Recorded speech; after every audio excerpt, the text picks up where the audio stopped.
why Halo Infinite could never live up to its full potential. Hello everyone! The last few videos we've been going through Halo's future and what we think is going to happen next. We've also covered what you guys would love to see for Halo going forward. Today, we're talking about how Halo Infinite really never stood a chance. A new report came out from Mr. Rebs where he outlined how 343 Industries' revolutionary new engine, the Slipspace engine, really wasn't all that. From him sharing this revelation to me actually researching the game engine, I even looked at Halo Infinite's development cycle and spent the time to understand the underlying systems at play in regards to the game. I'm hoping this video is at the very least informative, giving you a better idea as to what hell the day-to-day developers at 343 Industries went through during Infinite's troubled development. I really want to frame this video as one that gives you guys a look at why Infinite turned out the way it did. Yes, today the game is in a good spot, but it took over 3 years to get here. It might also give some further optimism as to why the change to the Unreal Engine was the correct one. As you can see, it's going to be a good one today, so let's get into it. So Halo Infinite was first revealed in 2018 with the iconic phrase "powered by the Slipspace engine," which raises the question, why? Why the massive engine overhaul? Why was this done? Well, the primary reason, and Mr. Reb's report stated this, was that the Halo engine, even when upgraded to Slipspace, was not designed and had severe limitations when it came to designing an open world game. That's right, the Halo engine had great difficulties being used for an open world game. It simply wasn't designed for it. The big change I noticed about Halo Infinite's campaign versus a traditional campaign mission from, say, the original trilogy is that when you would play a Halo mission, it would actually load the level in segments. Halo Infinite had to have that whole open world loaded. It also needed to run on an original Xbox One, something that would have done nothing but made their lives so much harder. It's probably why when you go inside in any area of Halo Infinite's campaign,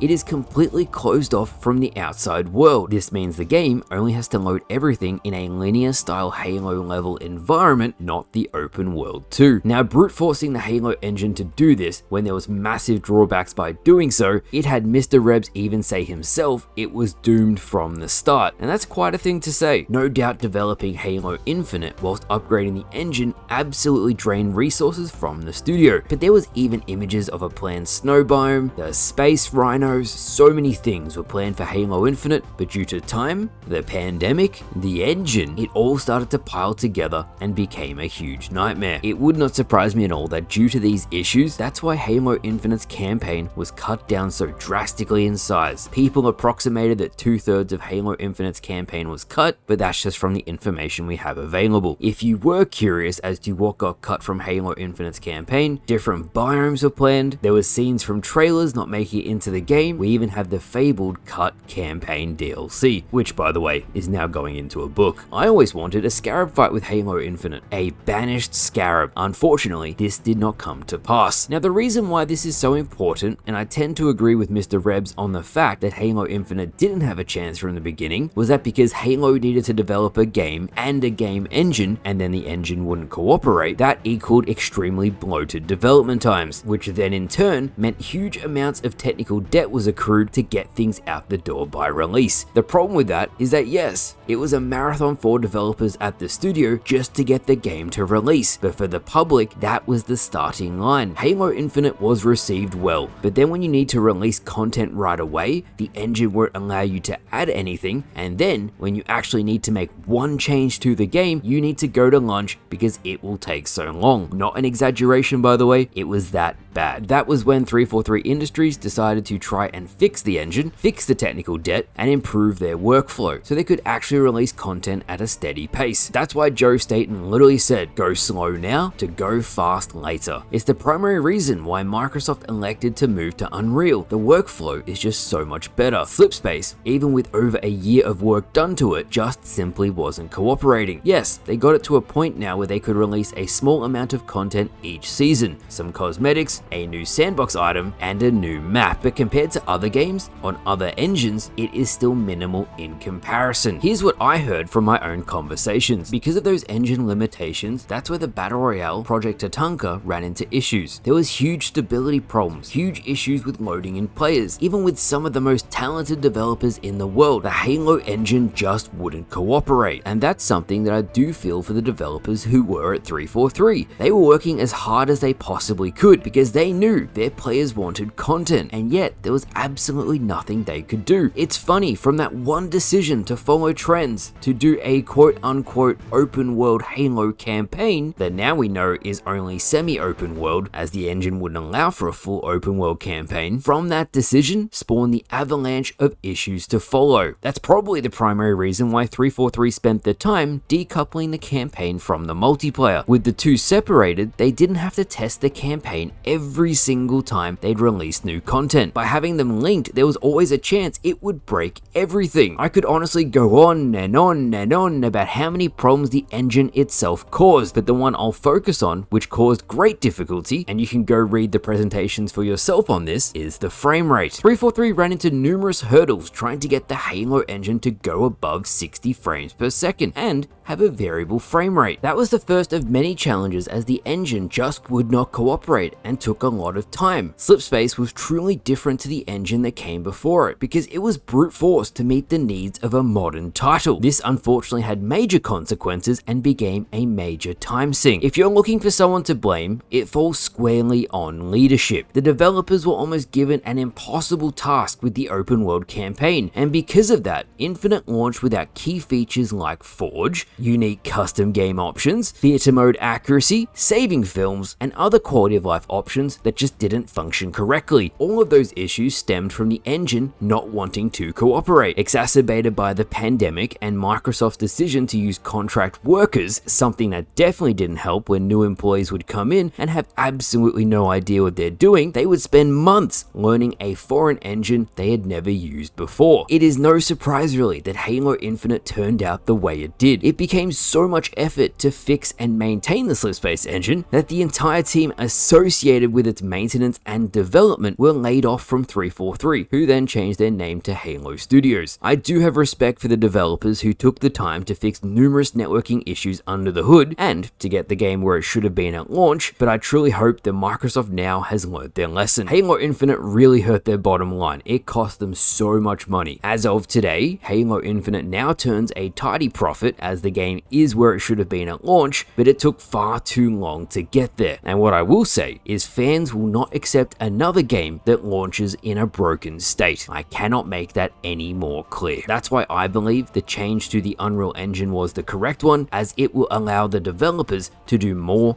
faster, and employees will be able to get to work right away versus spending months learning an engine that is inconsistent at the best of times. So thank you all for watching. I hope you all enjoyed. Big thank you to Mr. Rebs as always for his report. I'll link his channel in the description below. Thank you again, and I'll see you guys later.